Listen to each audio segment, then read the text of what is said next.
Hello guys. तो आज हम लोग अपना नया एक मॉड्यूल स्टार्ट कर रहे हैं, AWS solution architect and advance networking. तो पहले हमारा जो फोकस रहेगा वो AWS एसोसिएट पे रहेगा। उसके बाद हम एडवांस नेटवर्किंग देखेंगे, क्लाउड पे जो नेटवर्किंग होगा कैसे होगा। तो वेलकम टू द सीरीज। तो हमने लास्ट सीरीज पे बिल्कुल नेटवर्किंग की बेसिक और काफ़ी एडवांस चीज़ें कॉन्फ़िगर करनी थी, सीख भी लिया था। इस पे हमारा CCNA, CCNP, NRC और साथ साथ MCSA भी कवर थे। ये तीन जरूरी थे AWS को समझने के लिए, अदरवाइज आप अंडरस्टैंड नहीं कर पाएंगे। क्योंकि कई लोग AWS सॉल्यूशन आर्किटेक्ट को काफ़ी सॉल्यूशन आर्किटेक्ट एसोसिएट को काफ़ी इजी समझते हैं, जैसे कि एसोसिएट लेवल का है। अगर आप इसको देखें भी AWS सर्टिफिकेशंस,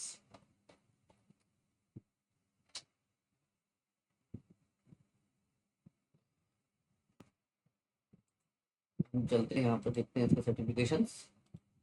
इसमें रिकमेंडेशंस है प्रैक्टिशनर्स। जैसे कि पहला इन्होंने निकाला था AWS certificate certified cloud practitioner. ये कोई करता नहीं है, ये काफ़ी बिगिनिंग कोर्स है, जस्ट लाइक CCST। जैसे CCNA से पहले हम लोग करते हैं ना टेक्नीशियन वाली कोर्स, तो वो वाली कोर्स है, तो ये जनरली कोई करता नहीं है। और अगर आप यहाँ पर देखें तो AWS के पास कई सारे सर्टिफिकेशंस।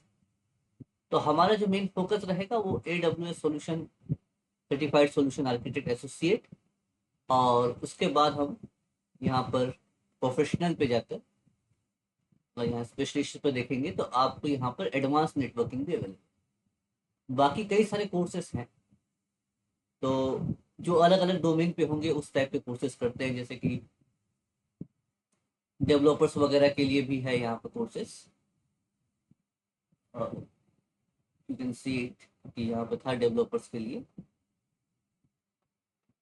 सर्टिफाइड डेवलपर्स के लिए भी कोर्सेस है। तो हमारा ये फोकस नहीं रहेगा डेवलपर्स वगैरह पे, तो हमें तो नेटवर्किंग बेसिस पे देखना है, but we will go and very advance. तो ऐसा है कि कई लोग ऐसा बोलते हैं कि जैसे कि AWS सॉल्यूशन आर्किटेक्ट एसोसिएट अगर आप देखोगे तो this is the beginning. Beginning है, इसका मतलब वो इजी नहीं, क्योंकि इसके लिए भी कुछ रिकमेंडेशंस है। अगर आप इसको एक्सप्लोर करते हो, लर्न मोर अबाउट इट, तो यहाँ क्लियरली मेंशन्ड है कि हु हैज डन। एक मिनट मैं आपको दिखा देता हूँ यहाँ पर।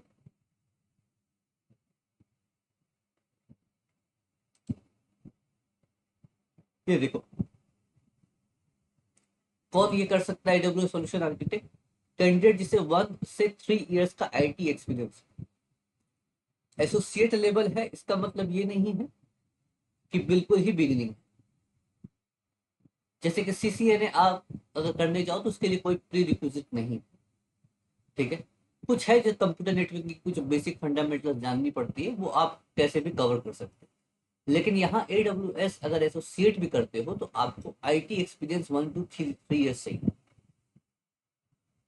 जिसपे अगर आप CCNA और CCNP, NRC या फिर इंटरप्राइज, इंटरप्राइज तो काफ़ी ज़्यादा आ जाता है, उसमें अगर NRC आपने कर रखा है और साथ साथ आपने MCSA कर रखा है जिसमें आपको सर्वर्स के बारे में ठीक ठाक नॉलेज हो जाता है, तो अगर आपने ये तीन कर लिया है तो आप AWS आराम से समझ सकते हैं। एसोसिएट लेवल पे जा सकते हैं, फिर आप उस पर एडवांस नेटवर्किंग भी देख सकते हैं, because you done the CCNP NRC। इस वजह से जो मैंने पहला मॉड्यूल जो आपको बनाया था वो इसी टाइप का था कि CCNA, CCNP और MCSA को कॉम्बो करके मैंने बनाया था, because I have to go for the AWS। ठीक है, मुझे आपको क्लाउड पढ़ाना है for starting the SD-WAN। SD-WAN के लिए पहले आपको क्लाउड सही से आना चाहिए, फिर आप SD-WAN को ठीक से समझ पाए। ठीक है,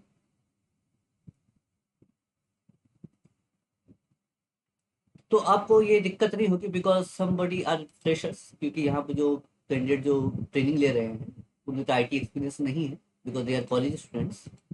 तो मैंने इतना पढ़ा दिया है कि आपको दिक्कत नहीं होगी क्लाउड को समझने के लिए।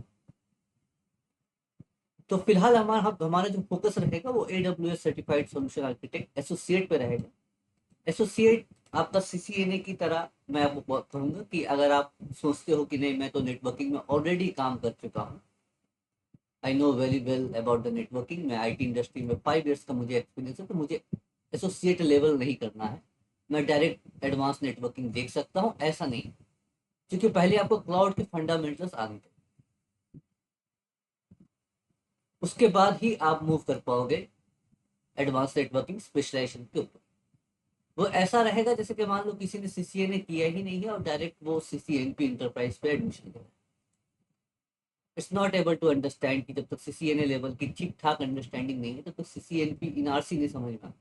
इनआरसी is very advance in the routing and switching, जो आपने देखा काफी लंबा लेक्चर्स भी चला हमारा, काफी लंबा डिस्कशन भी चला।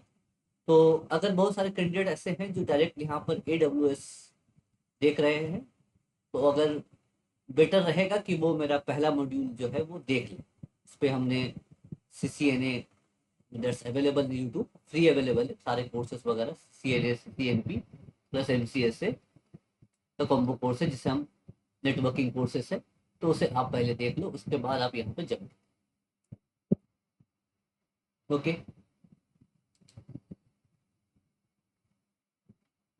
तो वाई द क्लाउड, AWS पे आने से पहले मैं आपको क्लाउड के बारे में बता दूं, तो वाई द क्लाउड कंप्यूटिंग, और ये आया कहाँ से। क्लाउड कंप्यूटिंग सबसे पहले अमेजोन ने लेके आया। अमेजोन के बारे में आपको पता है, जैसे अमेजोन शॉपिंग वगैरह करते हैं, जेफ बेजोस की कंपनी जो है, उन्होंने ही सबसे पहले अमेजोन लाया। एक्चुअली हुआ क्या उनके साथ कि उनका जो वेबसाइट्स है जिसपे वो सेल्स वगैरह करते हैं, जिसमें प्रोडक्ट मिलता है, प्रोडक्ट परचेस करते हैं आप, उसपे क्या था कि पीक टाइम जैसे कि दीपावली हो गई या फिर क्रिसमस हो गई, तो उस समय क्या होता था कि उस समय कस्टमर्स ज्यादा रहते। तो कस्टमर ज्यादा रहने पे क्या करना पड़ता, उन्हें इंफ्रास्ट्रक्चर अपडेट करना पड़ता था। इंफ्रास्ट्रक्चर, क्योंकि जितने ज्यादा कस्टमर्स आएंगे उनके लिए ज्यादा सर्वर्स वगैरह लगाने पड़ेगा, ताकि ऐसा ना हो कि वेबसाइट ही हैंग हो जाए, है ना, कई सारे यूजर्स एक्सेस ही नहीं कर पाए, तो उससे सेल्स काफी इफेक्ट पड़ जाएगी। इस वजह से उन्होंने अपना इंफ्रास्ट्रक्चर जो है वो डेवलप करना स्टार्ट किया, और साथ में ये समझा कि भाई ये प्रॉब्लम तो सबके साथ होगी, आज हमारे साथ है, तो हो सकता है कि और भी कंपनीज हैं, जो हो सकता है कपड़े बेचती हो, क्लोथ बेचती हो, कोई कंपनी हो जो कुछ ग्रीटिंग्स के सामान वगैरह बेचती हो, तो उनके साथ भी ये सारी दिक्कत हो। तो उन्होंने कहा कि एक काम करते हैं, हम इसी तरीका से एक डेटा सेंटर जो हमारा है, जो हम बना रहे हैं अपने अमेजोन वेबसाइट को रन करने के लिए, इस डेटा सेंटर को क्या हम कुछ जो इंफ्रास्ट्रक्चर है वो हम रेंट पे दे सकते हैं। जैसे कोई कपड़े बनाने वाली कंपनी, अब उन्हें अगर ऑनलाइन आना है, मतलब इंटरनेट पे आना है, पहले तो ठीक है उनके पास शॉप वगैरह है, शोरूम वगैरह है, वो बढ़िया परफॉर्म कर रहे हैं, लेकिन कई सारी चीज़ों में उन्हें ऑनलाइन आना पड़ता है।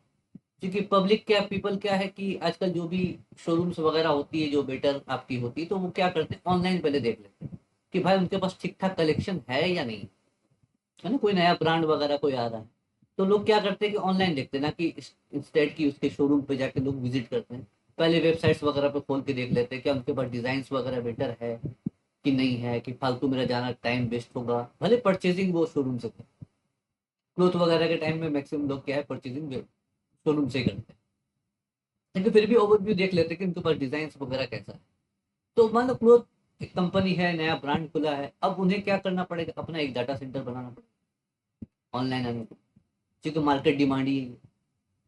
तो अमेजन ने कहा कि हम क्या करेंगे, हम अपना जो डेटा सेंटर बना रहे हैं जो हमारा रन कर रहा है तो रन कर रहा है, लेकिन साथ साथ ऐसी कई सारी कंपनियां हमारे साथ जुड़ जाएंगी जो हमारा इंफ्रास्ट्रक्चर रेंट पे ले सकती, यानी उन्हें कैपिटल एक्सपेंडिचर करने की जरूरत नहीं, यानी खुद का डेटा सेंटर बनाने की जरूरत नहीं, हमारे डेटा सेंटर पे आए और हमारा इंफ्रास्ट्रक्चर रेंट पे ले ले, जैसा यूज होगा वैसा वो पे कर दे। तो नई कंपनियों के लिए बहुत बेटर रहा ये एक्सपीरियंस, कि उन्हें कैपिटल एक्सपेंडिचर करने की जरूरत नहीं। इस वजह से अभी आप देख रहे होंगे कि कई जगहों पर कई सारी चीजें आज इजिली ऑनलाइन अवेलेबल हो जाती है। पहले ये सिचुएशंस नहीं था, कहीं पहले बहुत बड़ी बड़ी कंपनियां ही ऑनलाइन वेबसाइट्स वगैरह पे अवेलेबल होती थी, लेकिन आजकल आप देखो कि छोटी मोटी कंपनियां भी ऑनलाइन आ जाती है। कई सारे ऐसे हैं जो शोरूम वगैरह भी अपनी शॉप वगैरह नहीं खोल रहे, ऑनलाइन बिजनेस में। वो इसी वजह से हो पाएगी, क्लाउड कंप्यूटिंग की वजह से। क्लाउड कंप्यूटिंग में क्लाउड नाम जो है वो थोड़ा सा इंटरेस्टिंग नाम है। जैसे कि क्लाउड अगर आप देखते हो, जो आसमान में बादल होते हैं जिससे बारिश होती है, ठीक है, तो बारिश होती है, तो क्लाउड में भी अगर आप देखो तो इंटरनल उसका इंफ्रास्ट्रक्चर आपको क्या पता होता है कि उसके अंदर प्रोसेस कैसे चल रहा है, कंडेंस हो रहा है, वेपर आ रहा है, कंडेंस हो रहा है, उसके बाद फिर वो ओवरलोड होता है तो फिर बारिश होती है। तो ये प्रोसेस तो आपको इंटरनली नहीं पता, आप ना देखते हो और ना देख सकते हो, राइट। तो उस तरह से क्लाउड लाने का रीजन भी वही था कि एक डेटा सेंटर, क्लाउड मतलब एक डेटा सेंटर, कोई बादल में कुछ भी नहीं, एक डेटा सेंटर, एक डेटा सेंटर है। उसका इंफ्रास्ट्रक्चर कैसा है आपको कोई आइडिया नहीं है।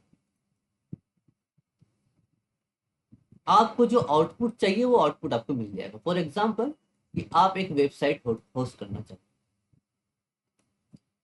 You want to host, you can go for the data centre, मतलब क्लाउड पे गए, आपने रेंट लिया, कुछ मशीनें रन करी, और मशीनें रन करके अपना वेबसाइट ऑनलाइन अवेलेबल करो। But you don't worried about it the internal architecture of the data.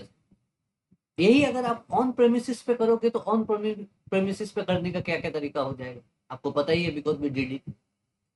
On premises पे करोगे, सबसे पहले आप सर्वर परचेज करो, ठीक है। सर्वर परचेज करने के बाद फिर वर्चुअलाइजेशन के लिए आप सॉफ्टवेयर वगैरह खरीदोगे, जैसे कि हाइपर वी हो गया, फाइन, VMware हो गया। उस तरह से फिर आप सर्वर स्विच खरीदोगे, राउटर खरीदोगे, इंटरनेट कनेक्शन लोगे, पब्लिक IP खरीदोगे, फिर एप्लीकेशन बनाओगे, राइट, फिर आप होस्ट करोगे। और भी कई सारी चीजें इंटरमीडिएटली होंगी जो मैं लिखने रहा हूं। मोटा मोटा इतना। ऑन प्रेमिसेस पे करने पे आपको देखो कैपिटल एक्सपेंडिचर तो है ही, क्योंकि सर्वर खरीद तो लोगे, लेकिन सर्वर के लिए सर्वर इंजीनियर हायर करना पड़ेगा या किसी को कॉन्ट्रैक्ट देना पड़ेगा। भाई वर्चुअलाइजेशन के लिए वर्चुअलाइजेशन अलग रहते हैं, स्विच राउटर एक अलग नेटवर्क डिपार्टमेंट देखेगा, सिक्योरिटी देखना है तो फिर अलग एक बंदा देखेगा, ऐप होस्ट करना है तो फिर अलग से फिर सॉफ्टवेयर डेवलपर्स की जरूरत पड़ेगी आपको, फिर आपको सिक्योरिटी करने के साइबर सिक्योरिटी की टीम चाहिए भाई। तो कई सारी चीजों में आपको इन्वॉल्वमेंट है और एक अच्छा खासा एक खर्चा भी है और टाइम टेकिंग भी। कोई भी चीज अगर आप वेबसाइट ही सिंपल केस पे पकड़ो, लेकिन एक नई ऑर्गेनाइजेशन आ रही है तो वो क्या इतनी सारी चीजों का हेडेक लेगी वो। अगर मान लो कोई नई ऑर्गेनाइजेशन आ रही है तो कपड़े बेच रही है, खूब ज्यादा बड़ा नहीं है, उन्होंने टेस्ट करना है कि भाई हम ऑनलाइन सही आ पाएंगे कि नहीं आ पाएंगे, क्या हमारा सेल आ रहा है कि नहीं आ रहा है। अब आप जाओ वहां पर और सारी चीजें उनको समझो और उन्हें बताओ कि भाई कम से कम भाई आपको डेटा सेंटर वगैरह बनाने में आपको minimum 2 crore rupees of investment लगे। क्या वो कभी गो थ्रू जाएंगे? वो बोलेंगे रहने दो भाई, छोड़ दो। तो इस वजह से क्लाउड का ऑप्शन उनके लिए बहुत बेटर। क्लाउड पे जाओ, एक AWS इंजीनियर हायर करो, और एक सॉफ्टवेयर किसी कंपनी को, ये छोटे मोटे ऑर्गेनाइजेशन फ्रेंचाइजी होती है, उन्हें एक कॉन्टेक्ट दे दो, वो आपका वेबसाइट वगैरह बना देंगे। जो वेब डेवलपर होते हैं वेबसाइट बना देंगे, AWS इंजीनियर्स को किसी कम फ्रेंचाइजी से भी आप बात कर सकते हो, वो भी आपका ये काम कर देंगे AWS पे, और आप सिंपली आपका वेबसाइट ऑनलाइन हो जाएगा। उसके बाद आप देखो क्या आउटपुट आता है, आपको किस तरह से क्या रिस्पॉन्स मिलती है, तो further you can go. Cloud आने का मतलब कई लोग ऐसा भी निकाल रहे हैं कि ऑन प्रेमिसिस चीजें खत्म हो जाएंगी। ऐसा कभी भी नहीं होने वाला, क्योंकि क्लाउड जो है वो एक डेटा सेंटर ही है, ठीक है। कई लोगों का कहना है कि भाई ऑन प्रेमिसिस चीजें खत्म हो जाएंगी, नेटवर्क इंजीनियर का जॉब खत्म हो गया, क्लाउड सीखो, अब नेटवर्किंग का कोई फीचर नहीं है। ऐसा कुछ भी नहीं, क्लाउड जो भी है वो एक डेटा सेंटर ही है। आपकी जॉब भले ऑन प्रेमिसिस थोड़ी सी कम हो जाएगी, लेकिन नेटवर्क इंजीनियर्स तो क्लाउड पे लगेंगे ही लगेंगे, वहां तो डेटा सेंटर। आपको भले क्लाउड मैनेज करने के लिए वेब कंसोल वगैरह इजिली GUI एक्सेस दिया दिया जाता है, लेकिन वहां पे जो इंजीनियर्स काम करते हैं डेटा सेंटर पे, क्लाउड पे, यानी डेटा सेंटर पे जो काम करते हैं वो तो नेटवर्क इंजीनियर ही, नेटवर्क इंजीनियर हैं, सर्वर इंजीनियर हैं, राइट, ये सारे लोग ही काम कर रहे हैं, सिक्योरिटी इंजीनियर्स हैं, है तो इंफ्रास्ट्रक्चर डेटा सेंटर है, जो आपने डेटा सेंटर पढ़ा।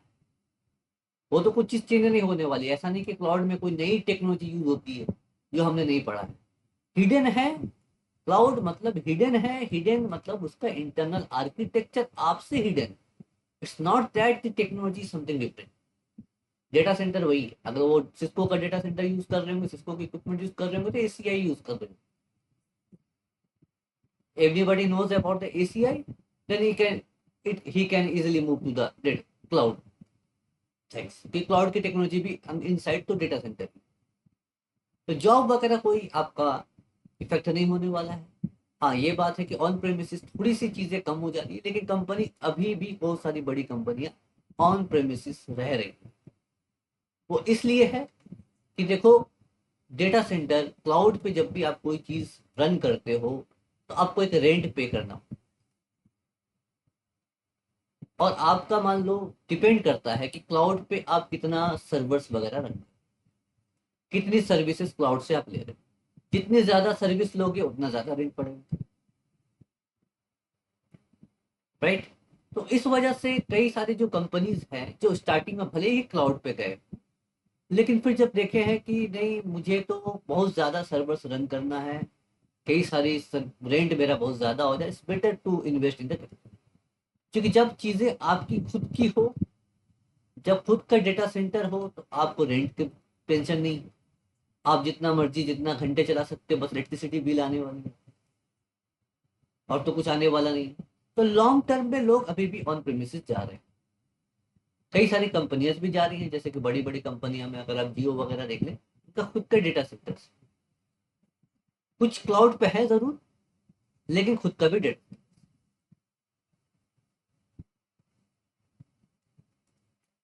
तो काफी इंटरेस्टिंग चीज है क्लाउड, और इससे घबराना नहीं है चीजों के बारे में। और अभी का जो मार्केट डिमांड है नेटवर्क इंजीनियर के लिए, कि नेटवर्क इंजीनियर जो होंगे वो सिर्फ और सिर्फ ऐसा ना हो कि सिर्फ आप राउटर स्विचेस वगैरह ही उन्हें आती हो, उन्हें क्लाउड का भी नेटवर्किंग आना चाहिए। क्योंकि अभी जो मॉड्यूल आपका चल रहा है वो हाइब्रिड मॉड्यूल चल रहा है। जैसे अगर आप देखोगे टाइप्स ऑफ क्लाउड डिप्लॉयमेंट, एक पब्लिक क्लाउड यानी फुल्ली क्लाउड, क्लाउड में आपके पास ऑप्शन AWS का है, अमेजोन का है, एज्योर जो कि आपका माइक्रोसॉफ्ट का है, गूगल क्लाउड जो गूगल का है। AWS वेब सर्विस वो सबसे पहले आई थी, सबसे पहले उन्होंने वही मार्केट पे आए थे। उसके बाद एज्योर आए, फिर गूगल क्लाउड आए। अभी भी अगर आप देखोगे मार्केट शेयर में 48% जो है वो AWS का भी, और भी पब्लिक क्लाउड कंपनी है जैसे अलीबाबा वगैरह भी है, तो वो ज्यादा फेमस नहीं, चाइना वगैरह में ज्यादा फेमस। तो हमें mainly focus AWS, azure, Google cloud.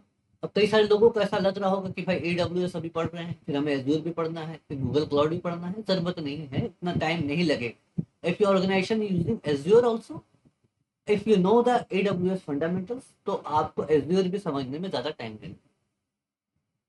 जैसे कि अगर आप CCNA कर लिए और सिस्को के बारे में आपको ठीक ठाक नॉलेज हो, तो बाकी अब जूनिपर स्विचेस वगैरह भी आप इजीली देख सकते। फंडामेंटल तो सेम ही रहेंगे ना, जैसे कि चीजें अगर आपको मैं बताऊं कि भाई VRRP होता है, virtual routing protocol, redundancy protocol. तो VRRP तो ऐसा तो नहीं है कि जूनिपर का कोई अलग कंसेप्ट होता, क्योंकि ये ओपन स्टैंडर्ड प्रोटोकॉल। OSPF है, ऐसा तो नहीं कि OSPF का कोई फंडामेंटल चेंज हो जाएगा जूनिपर अगर आप पढ़ोगे या नोकिया पढ़ोगे, तो ऐसा तो कुछ है नहीं, चीजें तो सेम है। तो उस वजह से अगर कोई AWS ज्यादातर लोग प्रेफर करते हैं, एज्योर पे भी लोग जाते हैं, but based upon the company requirement. अगर आपकी कंपनी एज्योर की प्लेटफॉर्म भी यूज कर रही है, बिकॉज एज्योर में कुछ चीजें एडवांटेज है, मैं भी बताता हूँ AWS से। तो बहुत सारी कंपनियां अगर एज्योर भी यूज कर रही है, AWS भी यूज कर रही है, तो then they move to the Azure training. ठीक। तो हम जैसे कि बात करेंगे यहाँ पे पब्लिक क्लाउड कि फुल्ली सारा जो हमारा डिप्लॉयमेंट है वो क्लाउड पे ही है। हमारे पास खुद का डेटा सेंटर है ही नहीं, हमारा हेड ऑफिस है, और हमारा जितना भी एक्टिव डायरेक्टरी की सर्विस हो जाए, डीएनएस, डीएचसीपी, जितने भी सर्विसेज है सारे अपने क्लाउड पे ही हमने खुद का सर्वर लगाया है। तो ये तो एक पब्लिक क्लाउड फुल्ली मॉड्यूल की पूरी तरीका से आपका जो डेटा सेंटर है वो क्लाउड पे ही है। एक ये मॉड्यूल चल रहा है। सेकंड मॉड्यूल है कि ऑन प्रेमिसेस, कि आपके पास काफी पैसा है, आप बहुत बड़ी ऑर्गेनाइजेशन है, तो आपने अपना ही डेटा सेंटर बना लिया, उसे हम प्राइवेट क्लाउड कहते हैं। थर्ड नंबर चीज है हाइब्रिड मॉडल, जिसमें क्या है कि पब्लिक प्राइवेट दोनों मिक्सअप। आपके पास खुद का डेटा सेंटर है, एक हेड ऑफिस है, और कुछ चीजें आपने क्लाउड पे भी रख, जो चीजें जैसे फॉर एग्जांपल वेबसाइट्स अपने क्लाउड पे ले रख। इससे क्या फायदा होता है कि अगर आप डेटा सेंटर अपना बनाओगे तो आपको कई सारे वेबसाइट्स के लिए, कि आपको कस्टमर के वेबसाइट जो है वो आपके कस्टमर पे डिपेंडेंट, राइट। जितने ज्यादा कस्टमर रहेंगे उतने ज्यादा सर्वर आपको रन करने को। फॉर एग्जाम्पल अगर अपना खुद का डेटा सेंटर पे अगर आप वेबसाइट होस्ट कर रहे हैं, तो वहां केसेस क्या है कि आपको बैकअप में कई सारे सर्वर्स रखने पड़ेंगे, क्योंकि यू डोंट नो कि कस्टमर कब ज्यादा आ जाए कब कम। तो इट्स बेटर कि वेबसाइट आप क्लाउड पे कर दो, बाकी डीएचसीपी, डीएनएस, एवरीथिंग वाट एवर एक्टिव डायरेक्टरी सर्विसेज आप अपने डेटा सेंटर पे करो। वेबसाइट क्लाउड पे रखने का क्या होगा कि वेब क्लाउड पे ऐसा ऑप्शन है ऑटो स्केलिंग का। ऐसे ऑटो स्केलिंग ऑप्शन है ऑल्सो अवेलेबल इन VMware, ठीक है। ऐसा नहीं है कि क्लाउड पे ही सिर्फ ऑटो स्केलिंग होता है, VMware का फीचर है। But here the cloud it is, cloud पे क्या है कि उनके पास सर्वर्स ऑलरेडी बहुत ज्यादा इंस्टॉल्ड हैं। तो उस पे क्या होगा, जब आप ऑटो स्केलिंग सेलेक्ट कर दोगे, जब आपकी वेबसाइट्स पे हिट ज्यादा होंगे, कस्टमर ज्यादा आएंगे, तो ऑटोमेटिकली ऑटो स्केलिंग से आपके सर्वर्स रन हो जाएंगे। तो आपको यहाँ सर्वर परचेज करने की जरूरत नहीं पड़ रही, because you use more servers, you पे द मोस्ट मोर रेंट। ऐसा भी हो सकता है कस्टमर ना भी है, हो सकता है कभी किसी मंथ कस्टमर बहुत ज्यादा आ जाए, किसी मंथ कस्टमर कम आ जाए। तो अगर आप सर्वर्स वगैरह परचेज करते हो तो आपका एक कैपिटल एक्सपेंडिचर अच्छा खासा लग जाता है खुद के डेटा सेंटर। लेकिन अगर क्लाउड पे अगर वेबसाइट अगर आप होस्ट कर देते हो तो आपको तो सर्वर खरीदने की जरूरत नहीं है। वो ऑटोमेटिक ऑटो स्केलिंग से कम ज्यादा सर्वर रन करने लगेगा, जितना कम सर्वर रन करेगा उसमें बिल कम आएंगी। जब कस्टमर ज्यादा रहेंगे तो ऑटोमेटिकली आपको सर्वर ज्यादा रन हो जाएंगे, but you don't have to expend the capital expenditure there. तो इस वजह से कई सारी कंपनियां जो है वो हाइब्रिड मॉडल भी यूज करती है, कि कुछ चीजें जो क्लाउड पे बेटर है रहेगा हमारे लिए, तो क्लाउड पे चले जाएंगे। और कुछ चीजें जैसे कि एक्टिव डायरेक्टरी होगी, एक्टिव डायरेक्टरी को तो आपको हमेशा रन करना है 24 घंटा। Active directory service, primary domain controller, ADC, CDC, ये चीजें तो आपको हमेशा रन करनी है, डीएचसीपी, डीएनएस, ये चीजें आपको हमेशा रन करनी है। तो ये चीजें जब रन करनी है हमेशा आपको, तो आप क्यों फालतू का क्लाउड पे जाओ, क्योंकि वो तो चलना ही चलना है आपको 24 घंटे। और एक्टिव डायरेक्टरी तो आपको पता है कि एक्टिव डायरेक्टरी जितने ज्यादा यूजर्स होंगे उतने बड़े, जितने ज्यादा एक्टिव डायरेक्टरी की आपके रिक्वायरमेंट होगी उतनी बड़ी मशीन आपको रन करनी होगी, राइट। तो इस वजह से क्या होता है कि कुछ सर्विसेज हमारे ऑन प्रेमिसेस बेटर है, कुछ सर्विसेज हमारे cloud better, based upon the requirement. तो बड़ी कंपनियां जनरली आपका हाइब्रिड मॉडल यूज करती है, जिसमें पब्लिक और प्राइवेट क्लाउड दोनों होता है, खुद का डेटा सेंटर और कुछ चीजें क्लाउड पे होस्टेड होती है। I hope the point is clear. जैसे कि हम ऊपर ही बात कर रहे थे एक चीज के बारे में, कि पब्लिक क्लाउड पे जब हम देख रहे थे कि हमारे पास मेनली 3 क्लाउड अवेलेबल है, AWS, एजूर, गूगल क्लाउड। तो कुछ चीजें AWS पे बेटर है और कुछ चीजें एजूर पे बेटर है। जैसे कि अगर AWS पे अगर आप देखो तो वेबसाइट्स वगैरह होस्ट करना आपको ज्यादा बेटर रहेगा, because AWS supports Windows and plus Linux also. Azure भी सपोर्ट करता है, बट एजूर इज माइक्रोसॉफ्ट। तो इन एजूर के पास AD की इंटीग्रेशन बहुत बेटर है। मान लो आप एक्टिव डायरेक्टरी से अपना क्लाउड पे भी इंटीग्रेट करना चाहते हो,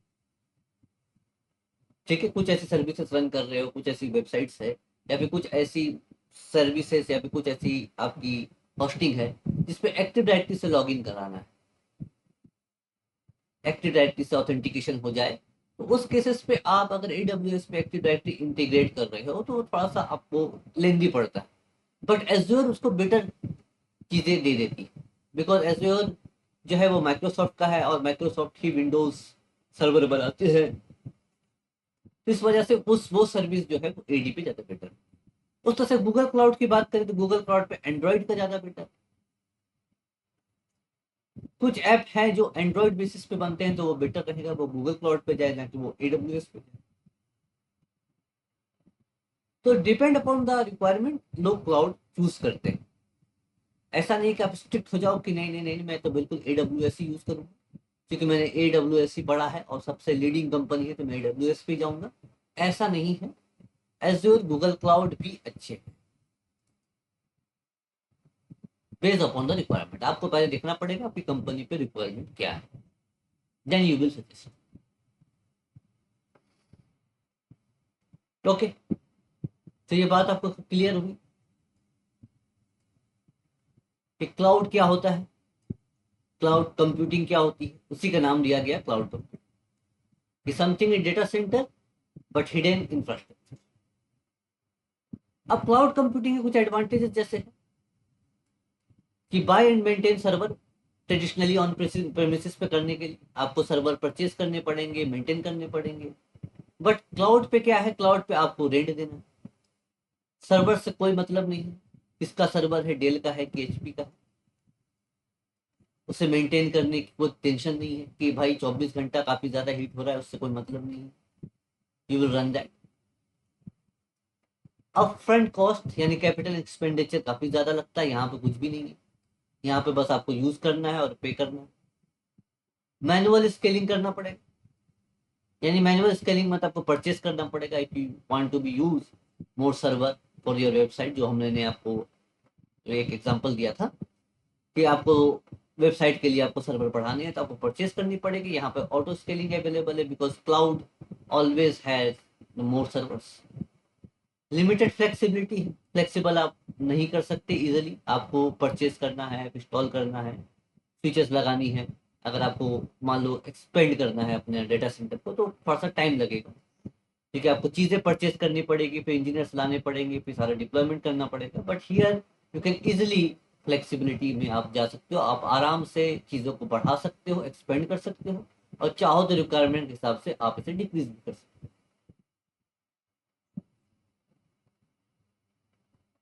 दूसरी बात है कि ऑन प्रेमिसिस पे चीजें क्या है कि ऑन प्रेमिसिस के लिए आपको एक काफी स्किल्ड टीम की जरूरत पड़ती है मैनेज करने के लिए। इसमें कई सारे इंजीनियर्स होंगे, नेटवर्क इंजीनियर्स होंगे, सिक्योरिटी इंजीनियर होंगे जो फायरवॉल वगैरह देखते होंगे, सर्वर इंजीनियर होंगे, वर्चुअलाइजेशन के भी कुछ इंजीनियर, आजकल सर्वर इंजीनियर से देख लेते हैं वर्चुअलाइजेशन, ठीक है। लेकिन फिर भी एक मोटा मोटा पॉइंट रहेगा आपके पास, साइबर सिक्योरिटी इंजीनियर होंगे, एक काफी स्किल्ड और परचेस टीम्स होंगे, ठीक है, कई सारी चीजें होंगे। तो काफी स्किल्ड टीम मेंबर्स लगते हैं आपको इसका ट्रेडिशनल डेटा सेंटर मैनेज करने के लिए, इंस्टॉल करने के लिए। क्लाउड पे आपको जो चीजें हैं काफी इजिली रख दिया गया है, क्योंकि मैक्सिमम यहाँ पे जो आप एक्सेस करोगे, आप जो मशीनें वगैरह रन करोगे, आप नेटवर्किंग करोगे, मैक्सिमम आपके जीयूआई पे, और जीयूआई भी काफी इजी रखा गया है। इस पे काफी ज्यादा टफ नहीं है जीयूआई। अगर आप जीयूआई देखेंगे जैसे कि विंडोज सर्वर हमने चलाया था 2022, राइट, तो 2022 पे भी जीयूआई थोड़ा सा क्रिटिकल था। ऑप्शंस काफी क्रिटिकल्स थे, बहुत जगह में आपको देख देख के चलना पड़ रहा था कि अच्छा इसमें भी क्या है, कई सारे ऑप्शंस थे, खोजना पड़ता था। लेकिन क्लाउड का जो जीयूआई है उस पे जो चीजें रखी गई है वो काफी इजी रखी गई है हैंडल करने के लिए, कि आप आराम से कर पाओगे, you don't have to remember lot of things. Easy नहीं है, मैं आपको अभी भी कर रहा हूँ, क्लाउड कंप्यूटिंग इजी नहीं है, लेकिन अब आपको इजी लगेगा because we did already the very hard things. ठीक है, आप अगर मेरा पहला मॉड्यूल जो नेटवर्किंग का जो है, आपने उसे नेटवर्किंग प्लस सर्वर एडमिन का जो कोर्स था, अगर आपने उसे कंप्लीट कर लिया है तो फिर आपको ये इजी लगेगा। तो जीआई पे भी काफी इजी चीजें रखी गई है, बहुत ज्यादा छुपा छुपा के चीजें नहीं रखी गई कि यहाँ चल जाओ तो वहां से वहां मिल जाएगा, ऐसा नहीं, काफी इजी चीजें रखी गई है। तो इस वजह से ये क्लाउड कंप्यूटिंग पे आप आराम से सीख सकते हो। तो कोर्स ओवरव्यू पे आते हैं, तो फिलहाल हमारा जो पहला जो मॉड्यूल है वो AWS सॉल्यूशन आर्किटेक्ट एसोसिएट पे रहेगा। उसके बाद हम इसी पे ही एडवांस नेटवर्किंग करेंगे। इसके होने के बाद, बिकॉज यू नो आपको थोड़ा सा फेमिलियर होना पड़ेगा क्लाउड इन्वायरमेंट से, तो उसके जीयूआई बेसिस पे। ऐसा नहीं है क्लाउड पे जो मशीनें रन होगी वो कोई नया मशीन आप दिखाओगे। हम वहां पे भी क्लाउड पे भी विंडोज सर्वर 2022 चलाएंगे, तो आपको सारी चीजें सेम रहेगी। जब विंडोज सर्वर 2022 चल गया, you know already about Windows server 2022, तो उसके अंदर जो चीजें करनी है वो आपको ऑलरेडी पता है, बिकॉज वी डिड इट। लेकिन आपको थोड़ा फैमिलियर होना पड़ेगा क्लाउड की इंफ्रास्ट्रक्चर से, उसके जीयूआई ग्राफिकल यूजर इंटरफेस से। तो इस वजह से हमें एसोसिएट करना पड़ेगा, क्या क्या सर्विसेज वो प्रोवाइड करते हैं, उनका नेटवर्किंग आर्किटेक्चर क्या है, ये थोड़ा अपने को समझना है। उसके बाद we can move to the advance networking architecture.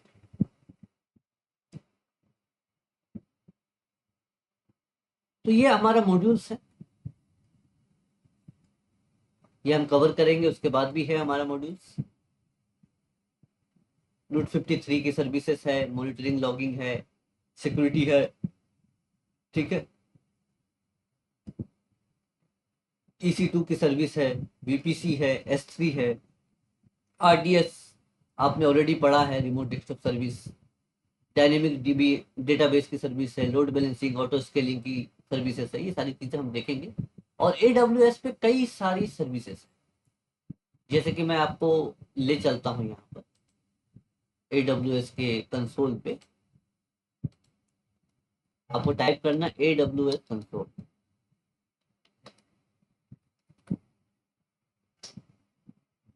और जैसे आप चाहेंगे तो आपको AWS कंसोल मिल जाएगा।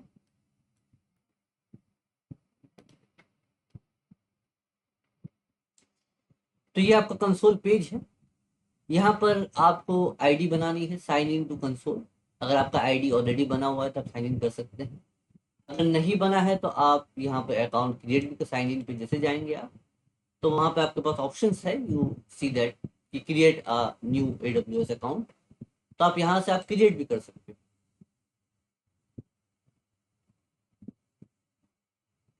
यहाँ आपको यूजर नेम, अपना ईमेल आईडी, ये सारी चीजें आपको डालनी पड़ेगी। साथ साथ यहाँ पर आपको डेबिट कार्ड और क्रेडिट कार्ड का भी डिटेल डालना है।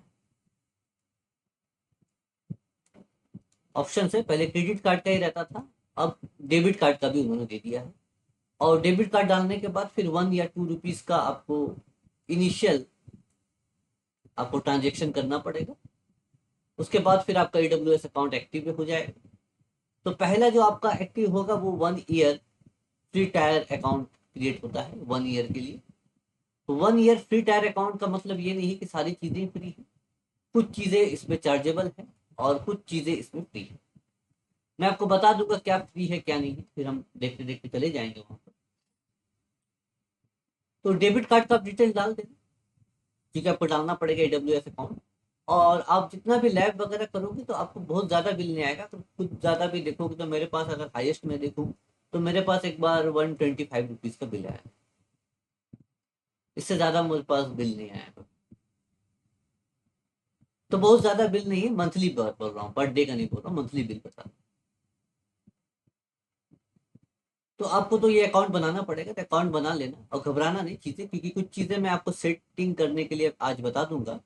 तो उसके बाद फिर आपको घबराना नहीं है कि मैं ये रन कर रहा हूँ वो रन कर रहा हूँ तो ज़्यादा बिल वगैरह आ जाएगा। तो मैं सारी सेटिंग्स आपको बता दूंगा। और दूसरी बात, एक बात है कि आप ये जो AWS का लैब वगैरह जो करोगे तो मुझसे आगे मत चले जाना। मैं आपको जो चीज़ बताऊं उसके बाद ही करते करना चीज़ों को, क्योंकि मैं आपको पहले चीज़ें को आर्किटेक्चर समझाऊंगा, फिर उसे रन करके दिखाऊंगा, फिर उसके बाद उसे डिलीट करूंगा, सारी चीज़ें स्वैप कर दूंगा, हटा दूंगा।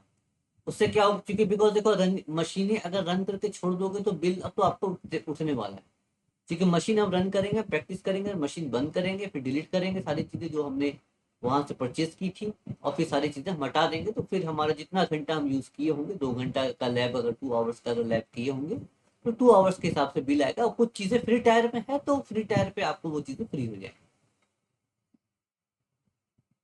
ठीक है। इस वजह से मुझसे आगे मत जाना चीज़ों को, क्योंकि यहाँ पे थोड़ा पेमेंट का दिक्कत है ना। वहां पे क्या था कि विंडोज सर्वर और जो जीएनएस वगैरह पे हम लैब कर रहे थे, वहां तो चीजें इन्वायरमेंट अपनी ही थी, तो जरूरत नहीं था अपने को कोई चीज का बारे में हेडेक लेना, कुछ भी सर्विस चला लो, कुछ भी कर लो, जितना मर्जी कर लो, कोई मतलब नहीं निकल रहा था वहाँ पे, कोई बिल का कोई टेंशन नहीं था, लेकिन यहाँ पे एक मनी एक्सपेंडिचर था। तो इस वजह से मैं आप कहूँगा कि थोड़ा सा पेशेंस रखना, आप चीज़ें हो जाने देना, सही से लैब हो जाएगा, देख लेना, सारी स्वैपिंग वगैरह मैं बता दूँ, डिलीटिंग वगैरह, उसके बाद फिर आप लैब परफॉर्म करना, it's a better idea.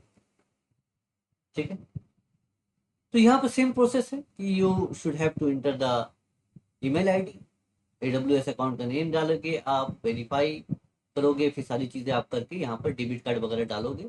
Simple है, जैसा कि गूगल अकाउंट वगैरह आप बनाते हो वैसा ही है चीज़। ठीक है, तो अकाउंट आप बना लेना यहाँ पे। अकाउंट बनाने के बाद आपको ये पेज खुलेगा, फिर आप यहाँ पे साइन इन करना। साइन इन मैं करके दिखा देता हूँ आपको। साइन इन पे देखो, ये मेरा आईडी है। साइन इन पे यहाँ पे दो ऑप्शन है, one is I am user and other is root user. पहले आई एम यूजर तो छोड़ दो, sign in using root user. ठीक है, तो आई एम यूजर छोड़ दो, आई एम यूजर तो बाद में आपको समझ में आएगा आई एम यूजर क्या होता है।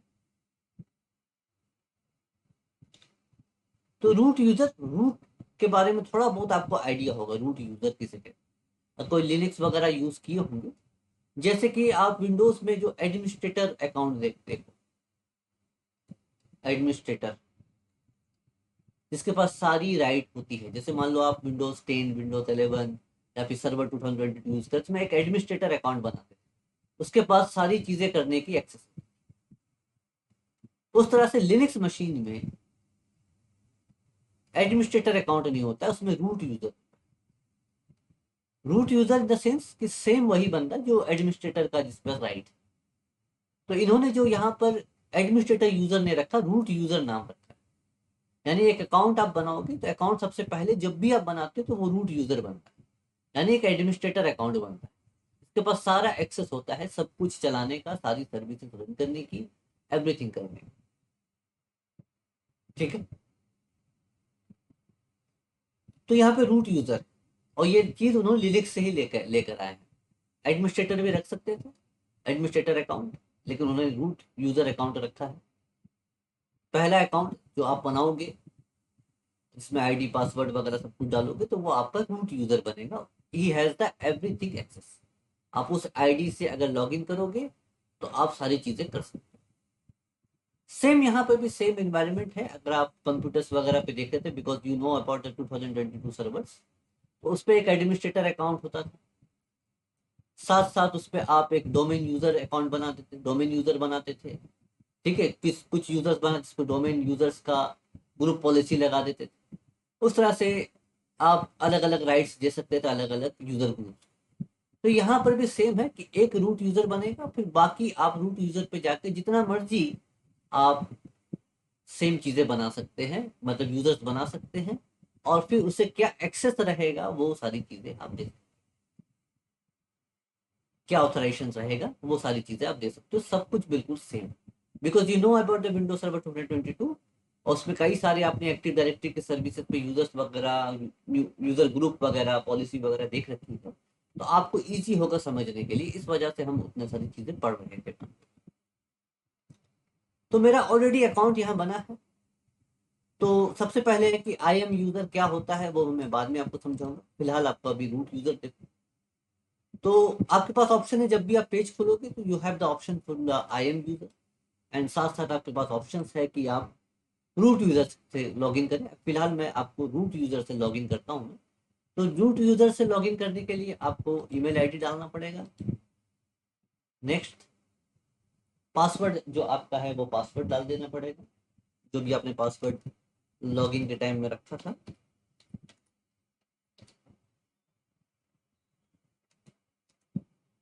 साइन इन, तो यहाँ पे मैंने MFA multi factor authentication enable कर रखा है, ये आप भी करेंगे, आपको भी करना है, मैं आपको दिखाऊंगा किस तरह से इसको कर सकते हैं।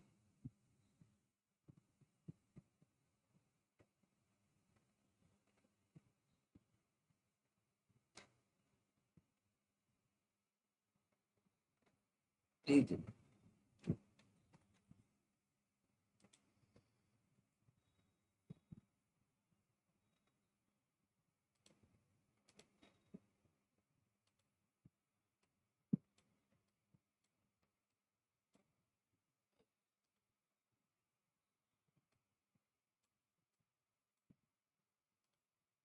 छोटा तो हो जाना चाहिए।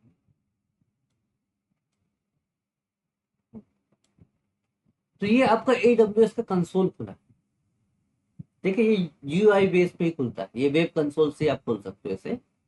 इस तरह की चीजें। अब यहाँ पर जो सर्विसेज हैं, कई सारी सर्विसेज, यहाँ जाओ, यहाँ आप देख सकते हो कई सारे एनालिटिक्स की सर्विसेज हैं, बिजनेस एप्लीकेशन की सर्विसेज हैं, कंटेनर्स की सर्विसेज हैं, कई सारी सर्विसेज, सेटेलाइट की सर्विसेज है, रोबोटिक्स की सर्विसेज हैं, स्टोरेज की सर्विसेज हैं।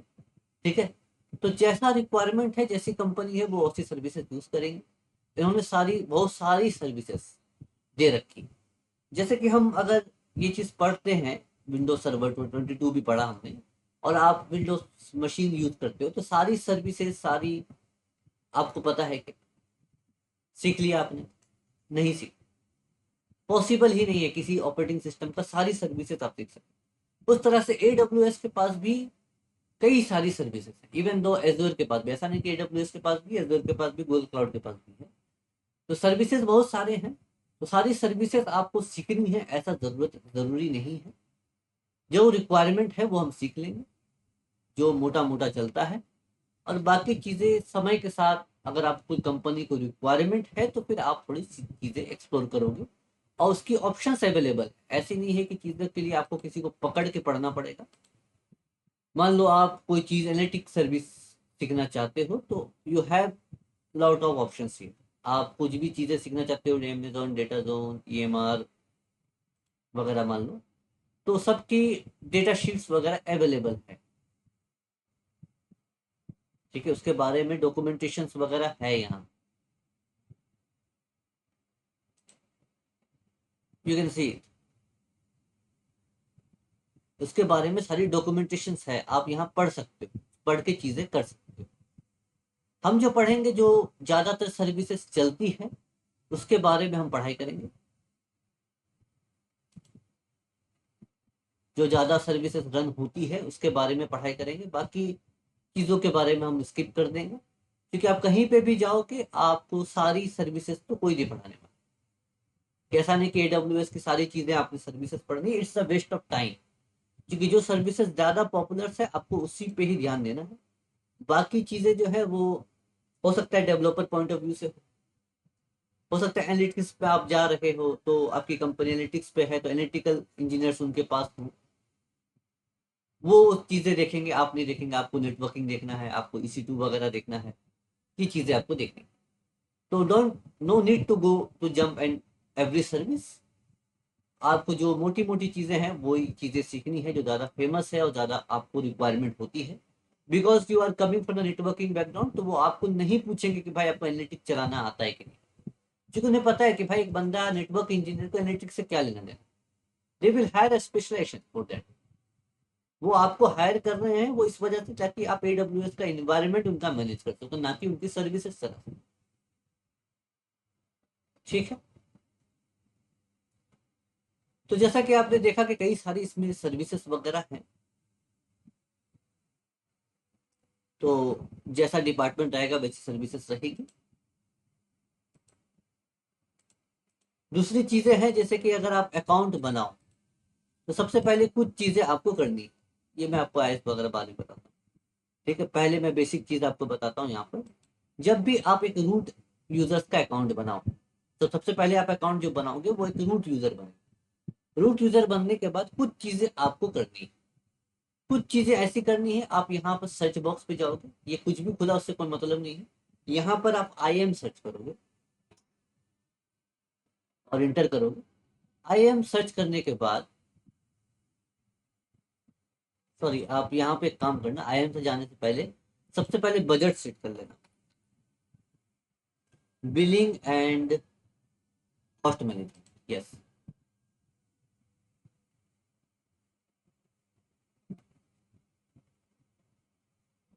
बिलिंग एंड कॉस्ट मैनेजमेंट की सर्विस आप सेट करना, उसमें सबसे पहले आप नीचे चले जाना। नीचे जाने के बाद आपके पास ऑप्शंस होगा बजट का, बजट एंड प्लानिंग। ठीक है, तो यहाँ पे आप बजट पे चल जाना। जो काफी ज्यादा इजी कंसोल यहाँ रखा है, और यहाँ पर आपके पास एक ऑप्शन है, क्रिएट अ बजट। मैंने एक बजट क्रिएट कर रखा है, उसमें मैंने $5 का बजट मैंने फिक्स कर रखा है। मतलब 1 मंथ में $5 से ज्यादा अगर बिल आए मुझे, तो मुझे पहले नोटिफिकेशन आ जाए। जैसे मेरा $4 हो गया, तो मुझे पहले नोटिफिकेशन आ जाएगा कि आपने $4 का बजट पार कर लिया। तो आई विल अंडरस्टैंड कि भाई मुझे अब कम यूज करना है, या फिर मैंने कुछ सर्विसेज वगैरह रन कर रखी है, तो I will check take care. और $5 से ज्यादा का बजट नहीं होगा। जब $5 हो जाएगा तो आपकी सर्विसेज रन करना बंद कर देगी। Otherwise you set this budget modification. ये मेरा सेट है कि मैं जितना भी चला लूँ, मुझे $5 से ज्यादा का बिल नहीं आएगा। जब मैं $5 अगर एक्सीड करने लगूंगा, $5 का बिल हो जाएगा मेरा, तो मेरी सर्विसेज वगैरह रन नहीं करेगी। मैं चाहूंगा भी तो रन नहीं करेगा, अदरवाइज तब तक नहीं करेगा जब तक कि मुझे ये बजट मॉडिफाई ना करना। ठीक है, तो ये आप पहले, सबसे पहले तो सेट करना, बिकॉज ऐसा ना हो कि आपका बिल बहुत ज्यादा है। तो इसे करने के लिए क्रिएट बजट पे जाना है, और यूजर टेम्पलेट वगैरह सारी चीजें हैं, जीरो स्पेंड बजट, ये सारी चीजें नॉर्मल रखना आप। ठीक है, क्रिएट बजट करके फिर आप सेटिंग वगैरह कर सकते हो। ठीक है, मंथली कॉस्ट बजट का ऑप्शन है, इसे आप चूज कर लेना। Create monthly budget that notify you if you exceed as forecasting to exceed the budget. ठीक है, मंथली आप रख देना। जीरो बजट मतलब जब भी बिल थोड़ा बहुत जीरो से भी ज्यादा आ जाएगा तो आपको नोटिफाई किया जाएगा। मंथली बजट आप सेट कर लेंगे। यूज टेम्पलेट सिंप्लीफाइड है चीजें, आप यहाँ पे चीजें सेट कर सकते हो, यहाँ पे अमाउंट डाल सकते हो। यहाँ $100 का अमाउंट सेट है, आप उसे $5 कर लेना, या फिर अपनी रिक्वायरमेंट के हिसाब से जो करना चाहते हो कि इतना मैं एक्सपेंड कर सकता हूँ पर मंथ, तब वो सेट कर लेना।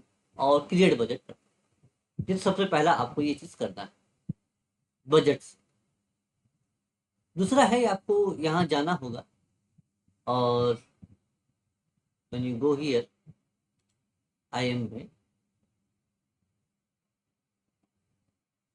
जैसे ही आप IM सर्विस, आप यहाँ से भी टाइप कर सकते हो, आइडेंटिटी एक्सेस मैनेजमेंट।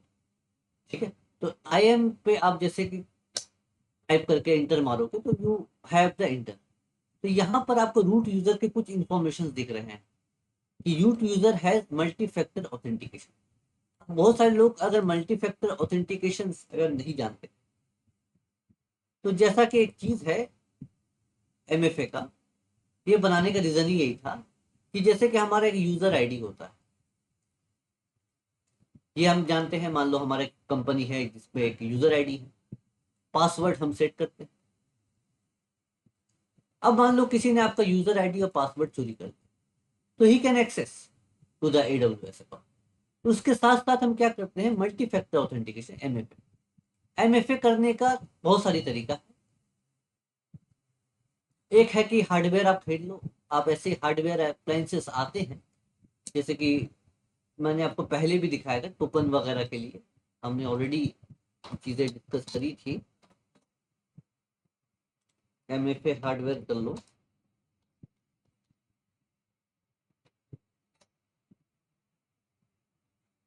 ठीक है, तो ये देखो, इस टाइप की चीजें होती है, आपके पास हार्डवेयर होता है। इस हार्डवेयर के साथ आप इंटीग्रेट कर सकते हो कि इसमें एक नंबर कोड चलता रहता है, जो कोड हमेशा चेंज होता रहेगा।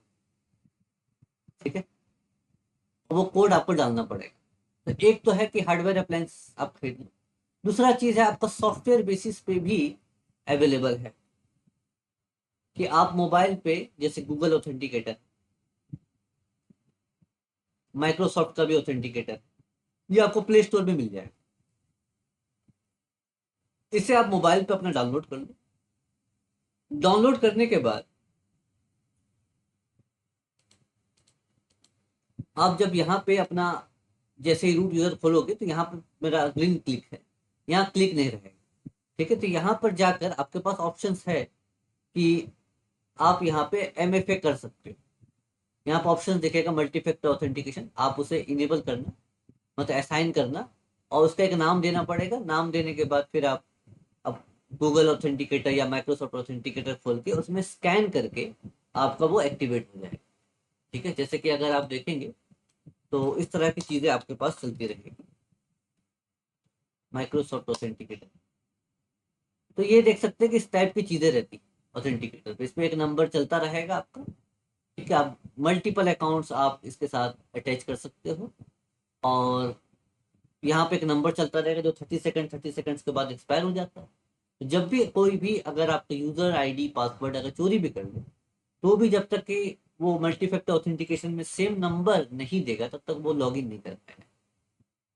तो ये तो मैंडेटरी है, आपको एमएफए करना ही करना है।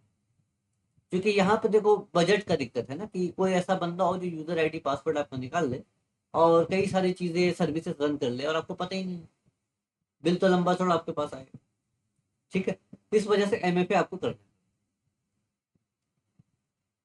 ठीक है, ये दो चीज सबसे पहले आप कर लो। क्लियर है? अकाउंट बना लेना आप। अकाउंट बनाने के बाद आप लॉग इन करना। सबसे पहले आपको जाना है बजट पे। ठीक है, बजट आप यहाँ टाइप कर लेना तो आपके पास आ जाएगा बिलिंग एंड कॉस्ट। बजट भी टाइप करो तो भी आ जाएगा बिलिंग एंड कॉस्ट मैनेजमेंट पे। बिलिंग एंड कॉस्ट मैनेजमेंट पे जाने के बाद आपको सबसे पहले नीचे आना, let it to be open. ठीक है, यहाँ पर आपके पास ऑप्शन बजट का ऑप्शन है। ये बजट पे जाने के बाद बजट आपको को यहाँ पर सेट कर ले सबसे पहला। दूसरा चीज आपको सर्च वापस करना है, आई एम सर्च करना है। आई एम सर्च करने के बाद आपके पास जैसे ही आई एम सर्च करोगे, यहाँ पे सबसे पहले आपको सिक्योरिटी रिकमेंडेशन में रूट यूजर हैज एमएफए यहाँ पे एक्टिव है, ये आपको नहीं दिखाएगा, यहाँ पर रेड दिखाएगा। तो यहाँ पर ऑप्शंस दिखेगा, आप क्लिक करके कि आप यहाँ पर एमएफए कर सकते हो। क्योंकि मेरा ऑलरेडी किया हुआ है रूट यूजर, तो मैं यहाँ दिखा नहीं सकता हूँ। ठीक है, तो यहाँ पर जाकर आप कर सकते हो मल्टीपल ऑथेंटिकेशन। ठीक है, बाकी AWS पे कई सारी सर्विसेज हैं, आप थोड़ा बहुत एक्सप्लोर करना, but don't run anything machines जब तक कि मैं आपको ना सिखाऊं। EC2 वगैरह पे आपको शौक लगेगा कि EC2 पे चल जाते हैं, EC2 पे जाकर कुछ मशीनें वगैरह चला के देखते हैं। तो आप बस जाना यहाँ पे कोई चीज, डोंट रन एनीथिंग। ठीक है, ये सारी चीजें मैं आपको दिखाऊंगा, समझाऊंगा कैसे मशीनें रन होती है, कैसे सर्विसेज चलती है, इसका नेटवर्क आर्किटेक्चर क्या है, आई विल एक्सप्लेन। ठीक है, ओके। दूसरी चीज अब आते हैं यहाँ पर क्लाउड सर्विस मॉड्यूल के। क्लाउड आपको तीन सर्विस मॉड्यूल देता है, मतलब तीन चीजें आपको अवेलेबिलिटी कराता है। पहला आईएस कहते हैं, स्मॉल ए होगा, इंफ्रास्ट्रक्चर एज अ सर्विस। दूसरा पैस कहते हैं, जो प्लेटफॉर्म एज अ सर्विस। तीसरा सैस कहते हैं, जिसे सॉफ्टवेयर एज अ सर्विस कहते हैं। ऐसा होता है कि इंफ्रास्ट्रक्चर एज अ सर्विस, पैस और सैस में क्या डिफरेंस है मैं आपको थोड़ा समझाता हूँ।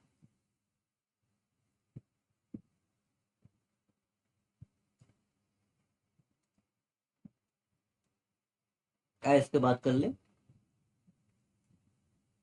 पैस के बात कर ले और सैस के बात कर ले।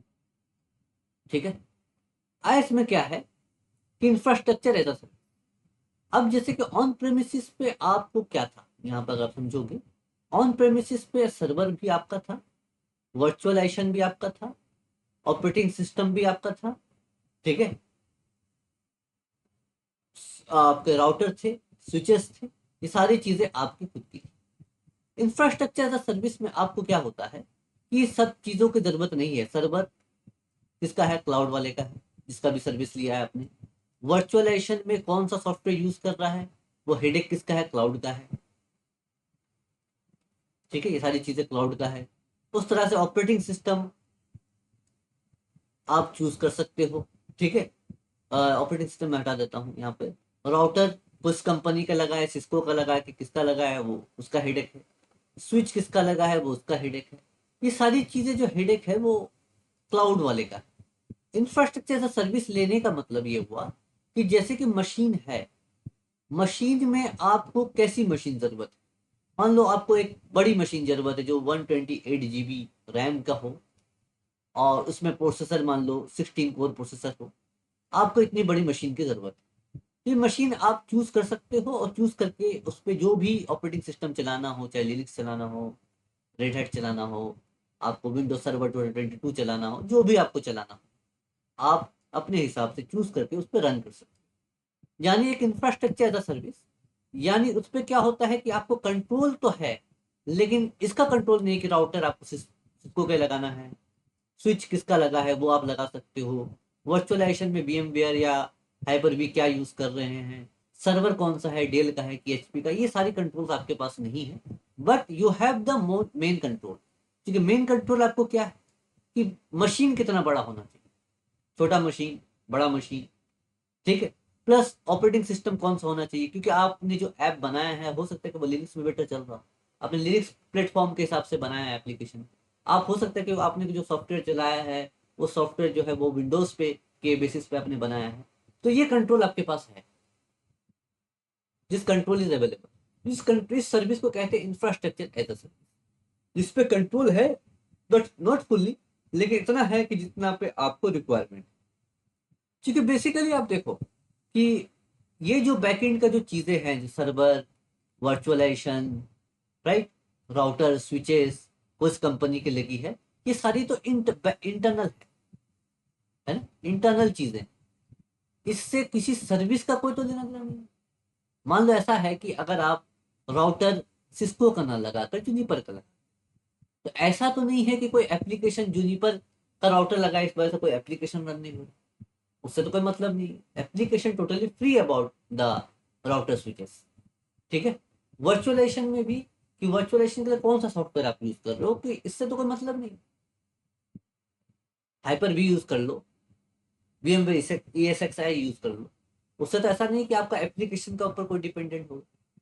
तो जो सर्विसेज है इंफ्रास्ट्रक्चर एज a सर्विस, उसमें वही है कि आप मशीन अपने हिसाब से चूज कर सकते हैं, प्लस आपको ऑपरेटिंग सिस्टम क्या चलाना है वो यूज कर सकते हैं, और फिर ऑपरेटिंग सिस्टम के अंदर जो मर्जी जितना जो चलाना है वो कर सकते हैं। इवन दो थोड़ा बहुत आपको यहाँ पे नेटवर्किंग की भी आर्किटेक्चर दी गई, कि जैसे कि आप ACL वगैरह लगा सकते हो यहाँ पर इंफ्रास्ट्रक्चर एज a सर्विस में, ठीक है, प्लस आप थोड़ा बहुत राउटिंग कर सकते हो, राउटर नहीं खरीद सकते हो, राउटिंग कर सकते हो, ठीक है।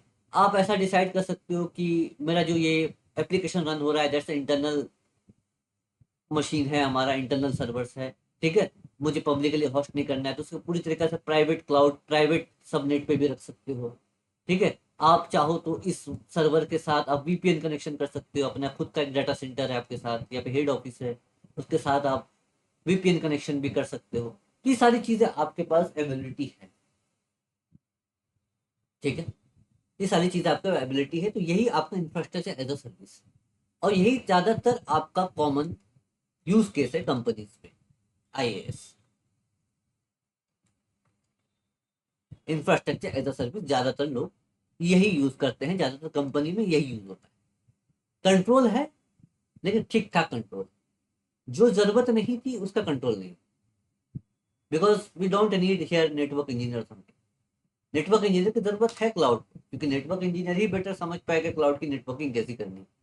लेकिन नेटवर्क इंजीनियर को क्या मतलब है चीजों का, क्योंकि इन्होंने जो राउटिंग वगैरह जो अवेलेबिलिटी कराई है वो भी GUI कराई है, यहाँ कमांड वगैरह की टेंशन नहीं है। अगर मैं आगे चल के आपको दिखाऊंगा, जो हम देखेंगे BPC वगैरह में, जो थोड़ी बहुत राउटिंग वगैरह करेंगे, तो वहां पर आप देखोगे कि वहां पे कोई कमांड चलने की जरूरत नहीं। ACL वगैरह हम बनाएंगे, वहां पे ACL भी GUI बेस पे दे दिया गया, काफी इजी ACL है, उतना सोचने की जरूरत नहीं है, सिंपल सिंपल आप कर सकते हो। इस वजह से इंडिपेंडेंट रखने के लिए, क्योंकि सिस्को पे कमांड कुछ और चलेगा, यूनिपर पे और चलेगा, नोकिया पे और चलेगा, तो ये चीजें उन्होंने कॉम्प्लेक्सिटी हटाने के लिए सिंपल GUI का आपको दे दिया है एक्सेस। GUI बेसिस पे आप ACL बना सकते हो, GUI बेसिस पे आप राउटिंग कर सकते हो, ठीक है, ये सारी चीजें आप कर सकते हो। तो ज्यादातर फेमस आपका IaaS सर्विस। सेकंड सर्विस आती है जो platform as a service, PaaS कहते हैं इसे।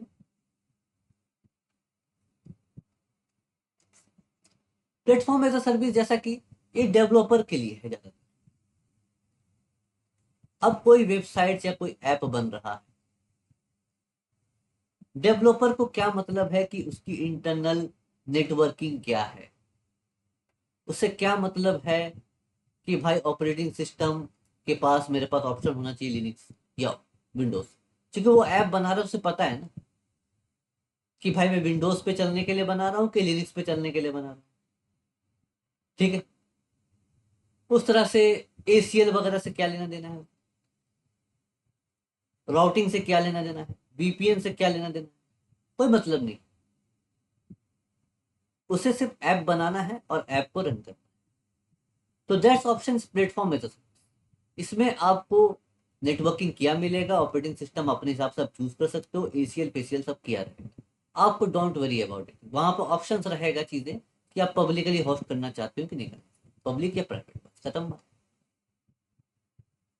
बाकी सारी चीजें ऑटोमेटिक सेलेक्ट हो जाएगी बेस्ड अपॉन योर चूज, कि आपने पब्लिक चूज किया तो पब्लिक के हिसाब से एसीएल बन जाएगा, पब्लिक नहीं चूज किया प्राइवेट किया तो प्राइवेट के हिसाब से आपका एसीएल बन जाएगा। ठीक है, पब्लिक आईपी प्राइवेट आईपी अपने आप असाइन हो जाएगी। आपने पब्लिकली होस्ट किया तो पब्लिक आईपी मिल जाएगी, प्राइवेटली आप करना चाहते हो तो आपको प्राइवेट नेटवर्क मिल जाएगा। ठीक है, तो ये platform as a service use होता है जो डेवलपर्स वगैरह यूज करते हैं। थर्ड सर्विस है कि software as a service, SaaS कहते हैं इसे। सॉफ्टवेयर एज अ सर्विस जो हम यूज करते भी हैं फैमिली से, जैसे कि जी गूगल मैप यूज करते हैं ना, गूगल मैप ये क्या है, इन्होंने जो होस्ट किया है किसी अपने डेटा सेंटर पे होस्ट किया है, इसको हम यूज कर रहे हैं अपने मोबाइल फोन। हमने ये ऐप डाउनलोड किया मोबाइल पे, नेट इंटरनेट कनेक्ट करते हैं और गूगल मैप यूज करना। गूगल मैप का जितना भी जो ऑपरेशंस है वो ऑपरेशन आपके खुद के मोबाइल पे नहीं होता। देखो एक चीज है, जैसे कि आपने कैलकुलेटर खरीदा है ना, कैलकुलेटर में जो भी ऑपरेशन कर रहे हो आप खुद कर रहे हो, जो भी ऑपरेशन कर रहे हो वो आप खुद कर रहे हो कैलकुलेटर। तो आपका मोबाइल पे ही मान लो कैलकुलेटर रन कर रहे हो, तो मोबाइल पे कैलकुलेटर रन कर रहे हो तो मोबाइल का प्रोसेसर यूज हो रहा है। लेकिन गूगल मैप में जो आपकी जो प्रोसेसिंग हो रही है वो एक सर्वर पे हो रही है, जो गूगल ने खुद पे अपने क्लाउड पे डाल रखा है, अपने डेटा सेंटर पे डाल रखा है। वो सारा प्रोसेसिंग क्लाउड पे ही हो रहा है, उनके डेटा सेंटर पे हो रहा है। आपको वहां से प्रोसेस होने के बाद आपके मोबाइल पे जो गूगल मैप का जो ऐप चल रहा है उस पर दिखाया जाता है। तो is a like that software है, इसी चीज को सॉफ्टवेयर एज अ सर्विस कहते हैं। तो बेस्ड अपॉन द रिक्वायरमेंट आपके पास ऑप्शंस है कि आप कैसा मॉडल यूज करना चाहते हो, कौन सी सर्विस लेना चाहते हो। इंफ्रास्ट्रक्चर एज अ सर्विस ज्यादातर फेमस है, उसके बाद पैस वगैरह डेवलपर के लिए है, software as a service generally हम यूज करते हैं। वो आपके ऊपर है, देखना पड़ेगा आपको। कई सारे software as a service available हैं एडब्ल्यूएस पे भी, तो आपको जाके देखना पड़ेगा कि उसकी चार्जेस वगैरह क्या है, कि किसके लिए भी पे करना है। ठीक है, तो व्हाट इज एडब्ल्यूएस। एडब्ल्यूएस किस लिए आया, क्योंकि मैंने आपको पहले बताया कि नंबर वन क्लाउड प्रोवाइडर है, 48% शेयर है इनका मार्केट पे, और यही सबसे पहले आया था क्लाउड में। ऑप्शंस कई सारे देता है, कंप्यूट के लिए EC2 लैम्डा देता है, स्टोरेज के लिए भी S3 EBS ग्लेशियर, ये सारी फैसिलिटीज हैं, ये सारी चीज़ें हम पढ़ेंगे। डेटाबेस की सर्विसेज भी है, नेटवर्किंग के लिए VPC Route 50 से जो DNS है, क्लाउड फ्रंट भी अवेलेबल है आपके पास, सिक्योरिटी के लिए IAM है, KMS वेब है, डेवऑप्स के लिए क्लाउड फॉर्मेशन है, ये सारी चीज़ें सर्विसेज है, और भी सर्विसेज हैं, यू कैन एक्सप्लोर इट, आप जाकर देख सकते हो यहाँ पर AWS पे, तो आपको चीज़ें मिल जाएगी। ठीक है, सर्विसेज आपकी कई सारी हैं, आप थोड़ा बहुत इसे एक्सपेंड करना, सेटेलाइट के लिए भी क्या क्या सर्विसेज है आप जा सकते हो, देख सकते हो। ठीक है, उस तरह से डेटाबेस में क्या क्या सर्विसेज हैं, बहुत सारी सर्विसेज हैं यहाँ पे देखो आपके पास। ठीक है, डेटाबेस पे जो डेटाबेस वाले इंजीनियर्स होंगे वो उन्हें ज़्यादा बेटर समझ में आएगा। ठीक है, तो वो सारी सर्विसेज हैं, तो हम देखेंगे धीरे धीरे करके चीज़ें, नेटवर्किंग आर्किटेक्चर वगैरह सारी चीज़ें हम समझेंगे भी, और सर्विसेज पढ़ेंगे भी, करके भी देखेंगे। बट आपको आगे नहीं बढ़ना है, मैं बार बार आपको रिपीट कर रहा हूँ। तो फिलहाल आपको अभी जो है स्टैंड टाइप,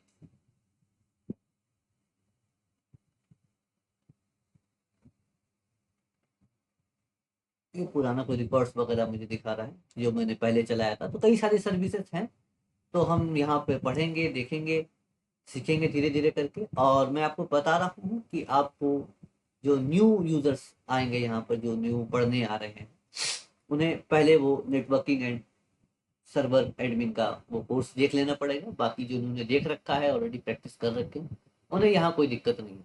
ठीक है, तो आज बेसिक इंट्रो क्लास था, तो आज यहीं तक करते हैं। ठीक है, तो फिर हम लोग कल मिलेंगे, फिर आगे हम लोग IM देखेंगे, फिर EC2 देखेंगे, फिर धीरे धीरे हम लोग आगे बढ़ेंगे इस पे। तो पहला फोकस जो है वो AWS सॉल्यूशन आर्किटेक्ट पे रहेगा, और उसके बाद हम सॉल्यूशन आर्किटेक्ट एसोसिएट करने के बाद फिर हम एडवांस नेटवर्क देखेंगे। Okay, take care.